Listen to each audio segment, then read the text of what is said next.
हमारे चैनल को सब्सक्राइब करें, बेल आइकन दबाएं। नमस्कार दोस्तों, आज की कहानी है भगवान श्री कृष्ण की पत्नियों की मृत्यु कैसे हुई। आइए कहानी की शुरुआत करते हैं। मौसल युद्ध के कारण जब श्री कृष्ण के कुल के अधिकांश लोग मारे गए तो श्री कृष्ण ने प्रभास क्षेत्र में एक वृक्ष के नीचे विश्राम किया। वहीं पर उनको एक भील ने भूलवश तीर मार दिया जो कि उनके पैरों में जाकर लगा। इसी को बहाना बनाकर श्री कृष्ण ने देह को त्याग दिया।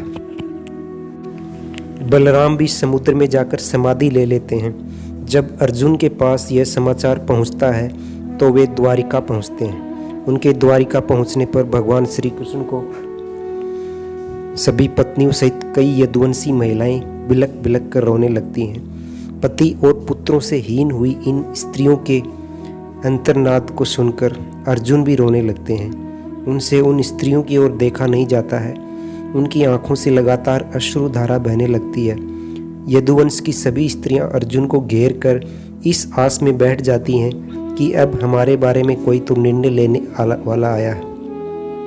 पुरुषों में यदि कोई बचा था तो कृष्ण के प्रपौत्र ब्रजनाभ और भगवान श्री कृष्ण के पिता वसुदेव। कुछ स्त्रियां गर्भवती थी। श्री कृष्ण की पत्नियों से मिलने के बाद अर्जुन अपने मामा वसुदेव से मिलने बड़ी हिम्मत करके उनके महल जाते हैं। श्री कृष्ण के पिता वसुदेव अर्जुन को देखते ही रोने लगते हैं और उन्हें अगले गले लगा लेते हैं। कुछ समय बाद वे अर्जुन को यदुओं की आपसी लड़ाई का सारा किस्सा सुनाते हैं और बाद में श्री कृष्ण एवं बलराम के परम धाम चले जाने के बारे में कहते हैं। वसुदेव भी ये कहते हैं कि श्री कृष्ण कह के गए थे कि तुम आओगे और तुम ही अब इन स्त्रियों के बारे में निर्णय लोगे। तुम्हारे यहाँ से चले जाने के बाद इस द्वारिका नगरी को समुद्र डुबो देगा। कुछ समय रुककर वसुदेव कहते हैं कि मेरा भी अंतिम समय आ गया है और तुम ही मेरा अंतिम संस्कार करोगे। अर्जुन वसुदेव की बात सुनकर मन ही मन बहुत दुखी होते हैं। तब वे वृश्चि वंश के सभी मंत्रियों से मिलते हैं और वे इस वंश के सभी स्त्री, बालक और बूढ़ों को यहाँ से इंद्रप्रस्थ ले जाने के लिए इंतजाम करने को कहते हैं। उस दिन अर्जुन रात को द्वारिका में रुकते हैं। सुबह समाचार मिलता है कि वसुदेव ने अपना देह छोड़ दी। यह समाचार सुनकर द्वारिका में फिर से महिलाएं रोने बिलखने लगती हैं। तब अर्जुन अपने मामा वसुदेव के अंतिम संस्कार की तैयारी कर उन्हें नगर से एक दूर स्थान ले जाते हैं। उस समय हजारों की संख्या में द्वारिकावासी भी उनके साथ होते हैं। पीछे पीछे वसुदेव की पत्नियां भी चल रही थी।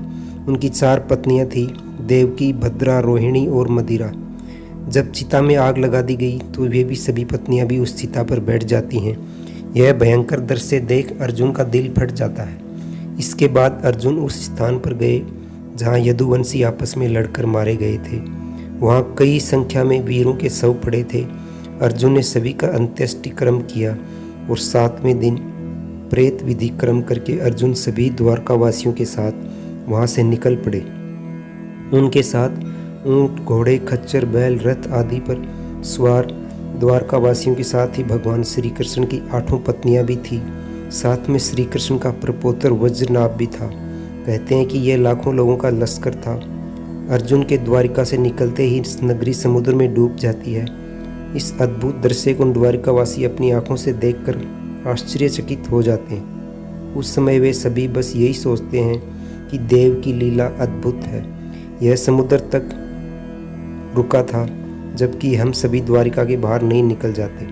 रास्ते में भयंकर जंगल आदि को पार करते हुए वे पंचनद देश में पड़ाव डालते हैं। वहाँ रहने वाले लुटेरों को जब यह खबर मिलती है कि अर्जुन अकेले ही इतने बड़े जन समुदाय को लेकर इंद्रप्रस्थ जा रहे हैं तो वे धन के लालच में वहाँ धावा बोल देते हैं। अर्जुन चीख कर लुटेरों को चेतावनी देते हैं, लेकिन लुटेरों पर उनकी चीख का कोई असर नहीं होता है और वे लूटपाट करने लगते हैं। वे सिर्फ स्वर्ण आदि नहीं लूटते बल्कि सुंदर और जवान महिलाओं को भी लूटते हैं। चारों ओर हाहाकार मच जाता है। ऐसे में अर्जुन अपने दिव्यास्त्रों का प्रयोग करने के लिए स्मरण करते हैं, लेकिन उनकी स्मरण शक्ति लुप्त हो जाती है। कुछ ही देर में उनकी तरकस के सभी बाण भी समाप्त हो जाते हैं। तब अर्जुन बिना शस्त्र से ही लुटेरों से युद्ध करने लगते हैं, लेकिन देखते ही देखते लुटेरे बहुत सा धन और स्त्रियों को लेकर भाग जाते हैं। खुद को असहाय पाकर अर्जुन को बहुत दुख होता है। वे समझ नहीं पाते हैं कि क्यों और कैसे ऐसी अस्त्र विद्या लुप्त हो गई। जैसे तैसे अर्जुन यदुवंश की बची हुई स्त्रियों और बच्चों को लेकर इंद्रप्रस्थ पहुँचते हैं। यहाँ आकर अर्जुन भगवान श्री कृष्ण के प्रपौत्र वज्र को इंद्रप्रस्थ का राजा बना देते हैं। बूढ़ों, बालकों, अन्य स्त्रियों को अर्जुन इंद्रप्रस्थ में रहने के लिए कहते हैं।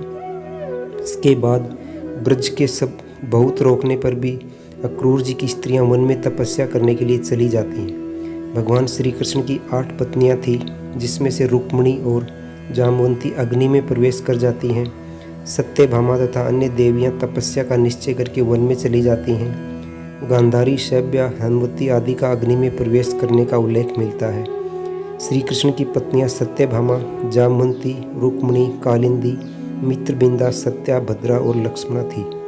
भगवान कृष्ण के वंश के बचे हुए एकमात्र यदुवंशी और उनके प्रपौत्र ब्रज को इंद्रप्रस्थ का राजा बनाने के बाद अर्जुन महर्षि वेदव्यास के आश्रम पहुंचते हैं। यहाँ आकर अर्जुन ने महर्षि वेदव्यास को बताया कि श्री कृष्ण बलराम सहित अन्य सारे यदुवंशी कैसे और किस तरह समाप्त हो चुके हैं। तब महर्षि ने कहा कि यह सब इसी प्रकार होना था, इसलिए इसके लिए शोक नहीं करना चाहिए।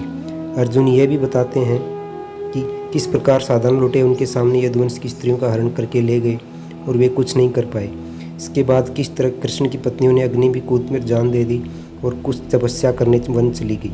दोस्तों, कहानी यहीं समाप्त होती है। चैनल को लाइक करें, शेयर करें, सब्सक्राइब करें, वीडियो अंत तक देखें। धन्यवाद।